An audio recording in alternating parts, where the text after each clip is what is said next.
tous, Antoine Parizeau, moi je suis animateur à l'Alpad, c'est une association dans les Landes qui est membre du réseau des CIVAM.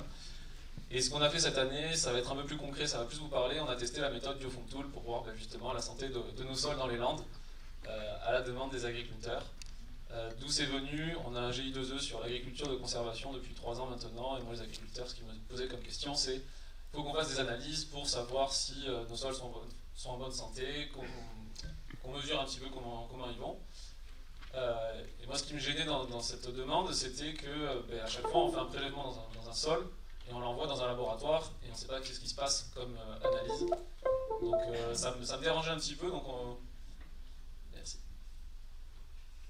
Donc j'ai commencé à regarder un petit peu avec l'aide de stagiaires, parce qu'on est une association, donc on n'a pas trop de moyens. Qu'est-ce qu'on pouvait faire à bas coût pour mesurer la santé des sols. Donc on est tombé sur la méthode BioFunkTool, et très clairement ça nous a bien convenu en termes de coûts et de démarche, parce que c'est vraiment quelque chose de concret qu'on peut facilement mettre en œuvre sur une exploitation. Enfin facilement, on va y revenir. On s'est un peu fait aider parce que c'est pas forcément à la portée de tout le monde dès le départ. Donc voilà, l'idée c'est qu'on a aussi un groupe, nous, dans les Landes, qui est mixte, avec les agriculteurs que j'accompagne. On a des bio, des conventionnels. On en a qui sont en agriculture de conservation, il y en a qui sont toujours avec des pratiques de monoculture de maïs. L'idée c'était de voir un peu comment tous ils se plaçaient sur la santé de leur sol. Donc ça servait un peu aussi de comparaison entre leurs différentes pratiques. Et bien sûr, nous, les diagnostics, on a une logique dans les CIVAM qui est d'autonomiser les paysans dans leurs décisions. Et l'idée, c'était qu'avec ce diagnostic, on se replonge aussi là-dedans et qu'on réfléchisse aussi au sol pour réfléchir et voir qu'est-ce qu'on peut améliorer. Donc comment on l'a fait? On l'a fait en partenariat avec un lycée agricole, parce que pour moi, c'est aussi important qu'on aille vers les jeunes, les sensibiliser, les former au sol et à ce qui se passe dessous, parce qu'au final, on ne le connaît pas forcément très bien. Donc on a utilisé la méthode BioFunkTool. Et on est tombé sur une équipe pédagogique, je tiens à les remercier, vraiment au top. Donc, dans les lycées agricoles, il y a aussi des gens très bien qu'il faut aller solliciter. Ils sont demandeurs de ce type de projet. Et c'est grâce à eux qu'on a pu mettre en place cette méthode. Parce que c'est vrai que c'est assez contraignant en termes de connaissances, en tout cas en chimie. J'y connaissais rien du tout. Et derrière, ils ont aussi des infrastructures, notamment les laboratoires, qui peuvent très bien servir cette méthode. Et derrière, petit aparté, du coup les lycées d'enseignement sont très demandeurs, puisque derrière, avec cette méthode, on va faire le parallèle entre l'agronomie, la chimie, les statistiques, et on permet de relier toutes ces disciplines et de faire de la pluridisciplinarité, c'est quelque chose qui est très demandé par les professeurs et l'enseignement. Donc j'invite tous les animateurs, à la suite de ma présentation, à aller voir les lycées agricoles. Donc BioFunkTool, Alain l'a très rapidement présenté. L'idée c'était d'utiliser les fonctions. Donc dans les fonctions, on a différents indicateurs. Donc sur le maintien de la structure, on évalue la stabilité des agrégats. On évalue l'infiltration avec le test de Berkane. Et on évalue la structure avec le test VES. Je vais tous vous les détailler. On étudie ensuite dans le cycle des nutriments l'azote total et aussi l'azote biodisponible.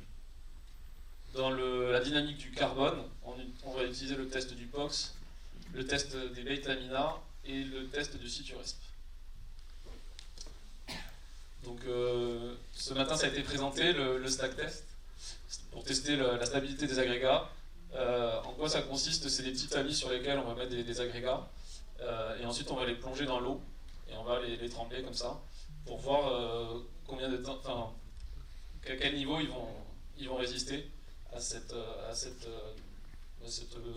force mécanique. Donc qu'est-ce que ça coûte? Ça coûte pas grand chose, donc on peut le faire très, très souvent. Il y a juste le jeu de tamis soit à acheter, soit à fabriquer. Et l'idée c'est vraiment de mesurer la stabilité du sol. Et des agrégats, donc on fait les agrégats de surface et les agrégats de profondeur. Donc ça prend à peu près 20 minutes pour faire le protocole, plus 5 minutes pour le prélèvement, puisqu'on va faire 3 points de prélèvement par parcelle. Bon, ça a été présenté aussi ce matin, le test d'infiltration. Très clairement, on n'invente pas la poudre avec cette méthode, et c'est ça qui est bien, et c'est que ça parle aussi très rapidement. Le test de Berkane, on va rapidement voir du coup l'infiltration de l'eau dans le sol. Donc on a un cylindre, on met de l'eau, et on chronomètre le temps que ça met à s'infiltrer. Donc là, en termes de coût, ça ne coûte pas grand chose. et on a une indication sur l'infiltration très rapidement. Ensuite, on a le test bêche, auquel on a, donc avec le test VES, qui est du coup une normalisation, on va dire, du test bêche, à laquelle on a rajouté aussi des mesures de pénétromètre pour voir un petit peu comment ça pouvait évoluer entre les différents sols. Donc là, c'est pareil, ça prend une quinzaine de minutes. Ça coûte pas cher et il y a ça sur toutes les fermes. Une bêche, je pense que maintenant tout le monde est équipé.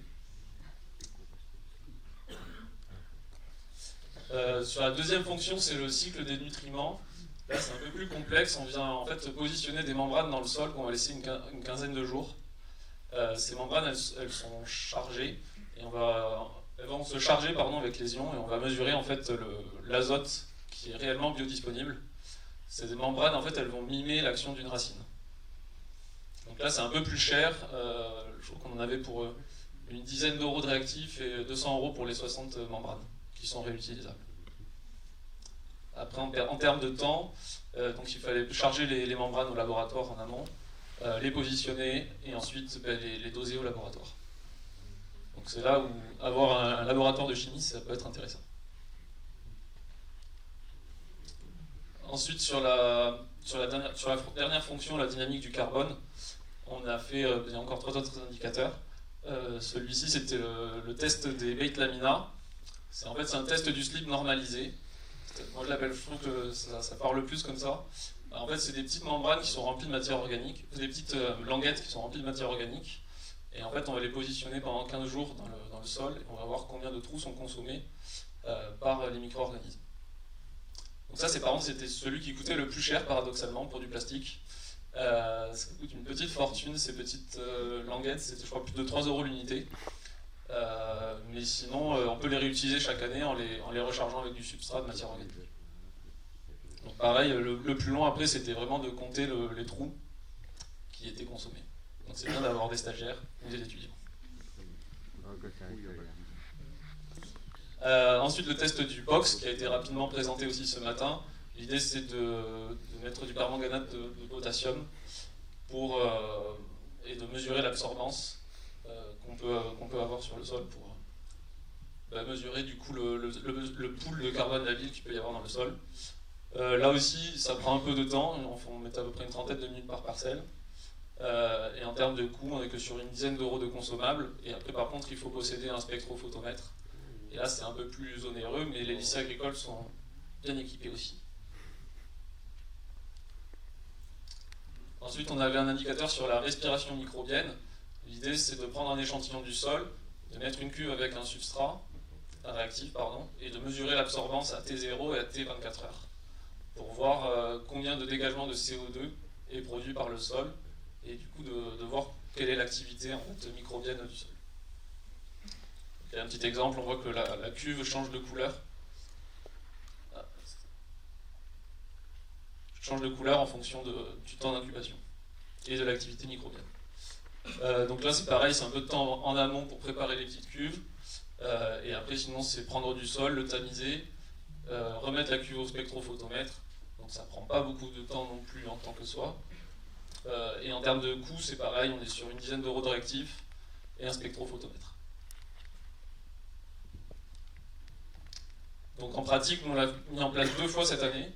Une première fois sans les étudiants, une deuxième fois avec les étudiants. La première fois, on a fait 22 parcelles sur 3 semaines environ. J'étais avec deux alternants. Les agriculteurs, on a essayé aussi de les impliquer quand ils étaient disponibles. Mais on avait ça en plein mois de juin, donc il n'y en avait pas beaucoup de disponibles. Et les professeurs de chimie et d'agronomie. On a réussi à faire jusqu'à 7 parcelles par jour. Mais les journées étaient longues. Sinon, on est plutôt sur 4 parcelles en moyenne par jour. Ce qui nous a permis, en fait, du coup, ce que je vous disais en introduction, de comparer les parcelles et les pratiques des agriculteurs. Sachant que, du coup, l'analyse des résultats, je vais rapidement les passer, mais on l'a à peine traité. La deuxième campagne, on l'a refaite cette année parce que l'idée, c'était d'avoir un véritable objectif pédagogique, de tester et de voir si c'était faisable par les étudiants. Et du coup, on l'a fait réaliser par les étudiants cette année au mois de novembre. Donc on avait 2 classes de BTS pour réaliser les tests. Ils ont fait que 4 parcelles sur à peu près une demi-journée de prélèvement. Donc pour les résultats, on a comparé les parcelles chez 11 agriculteurs. Donc les landes, c'est surtout des sols limono-sableux et argileux, et des sols très sableux. Et le problème, c'est que sur les 11 agriculteurs et les 22 parcelles, on avait 4 parcelles qui étaient vraiment dans les sables et qui en fait ont complètement faussé les résultats. Enfin, on ne pouvait pas les comparer. Donc c'est un peu une des limites qu'on a pu trouver. Mais derrière, je vais vous présenter les résultats sur les parcelles limono-sableuses. Donc pour cette analyse, c'est un alternant qui a fait tout le travail, parce que ça prend quand même pas mal de temps d'analyse statistique. Alain l'a un petit peu souligné. Et ensuite, donc, il a enquêté les pratiques des agriculteurs sur 5 ans pour faire des groupes statistiques homogènes sur les pratiques.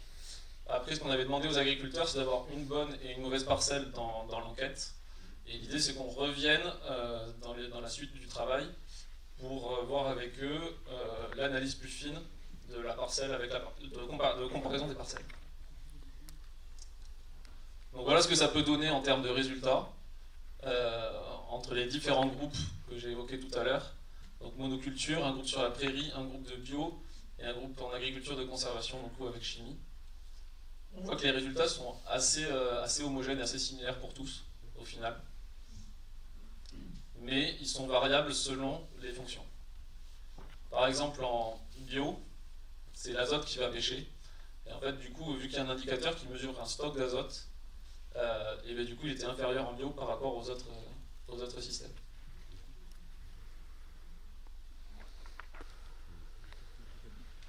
Donc ça reprend un peu tous les résultats, les plus, les moins.